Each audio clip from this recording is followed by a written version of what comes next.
எல்லாருக்கும் வணக்கம்.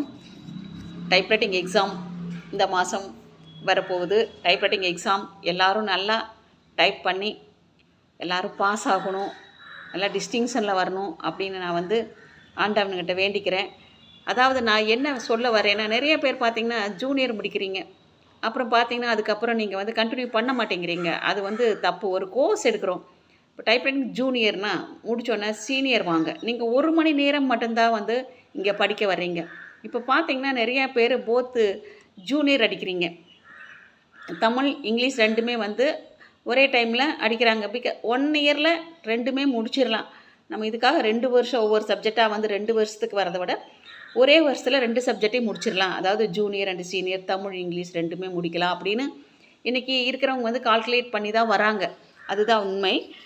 இப்போது நமக்கு ஒரு நல்ல வேலை வாய்ப்பு பெறணும் அப்படின்னு வச்சுக்கோங்க. Typewriting Tamil and English senior முடிங்க. முடிச்சிங்கன்னா கண்டிப்பாக நல்ல வேலை கிடைக்கும். இப்போது நல்ல வேலைக்காக மட்டுமல்ல, இப்போ தமிழில் ஸ்பெல்லிங் மிஸ்டேக் எல்லாம் வராமல் இருக்கணும் அப்படின்னா நம்ம தமிழ் டைப்பிங் பழகுங்க. அதே மாதிரி இங்கிலீஷ்லேயும் அதே மாதிரி தான் ஸ்பெல்லிங் மிஸ்டேக் வராமல் இருக்கிறதுக்கு இங்கிலீஷ் டைப்ரைட்டிங் பழகுறீங்க. இப்போ டைப்ரைட்டிங் படிக்கிறது அப்படிங்கிறது கம்ப்யூட்டரை வேகமாக இயக்கிறதுக்கும் ஒரு காரணம். அதே சமயத்தில் நம்மளுக்கு நல்ல இங்கிலீஷ் நாலேஜ் வரணும், ப்ரொனன்சியேஷன் நல்லாயிருக்கும். நெக்ஸ்ட்டு நம்ம ஒரு லெட்டர் எப்படி எழுதலாம் அப்படிங்கிறது டைப்ரைட்டிங் செகண்ட் பேப்பர் புக்கெல்லாம் வாங்கி வச்சு பார்த்திங்கன்னா தெரியும். அதில் நிறைய வேர்ட்ஸ் இருக்குது, நிறைய அப்ரிவியேஷன்ஸ் எல்லாம் இருக்குது. இதெல்லாம் படிக்கும்போது நமக்கு கண்டிப்பாக ஸ்பெல்லிங் மிஸ்டேக்ஸ் வரவே வராது. இப்போ கவர்மெண்ட் எடுத்துக்கோங்க, அதுவே நிறைய தடவை நீங்கள் டைப் பண்ணுவீங்க. அப்போ நமக்கு என்ன ஆகும், பை ஹார்ட் ஆயிரும்.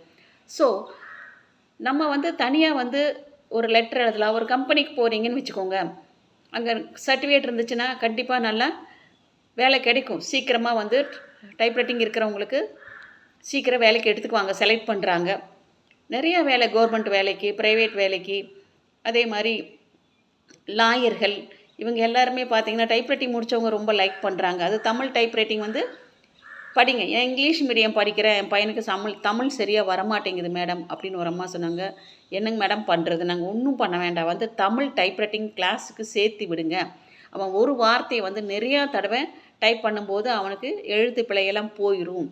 வீட்டில் கொஞ்ச நேரம் அந்த டைப்ரைட்டிங் புக்கை வச்சு எழுத்து கூட்டி நீங்கள் சொல்லி கொடுங்க.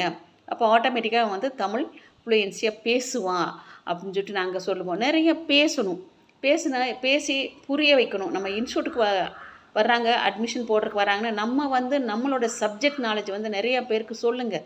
இதெல்லாம் யூஸாக இருக்குது, அதனால் நீங்கள் டைப்ரைட்டிங் கிளாஸ் சேர்த்து விடுங்க அப்படின்னு சொல்லிட்டு சொல்லணும். நம்ம பேசினா தான் நம்ம தொழிலை நம்ம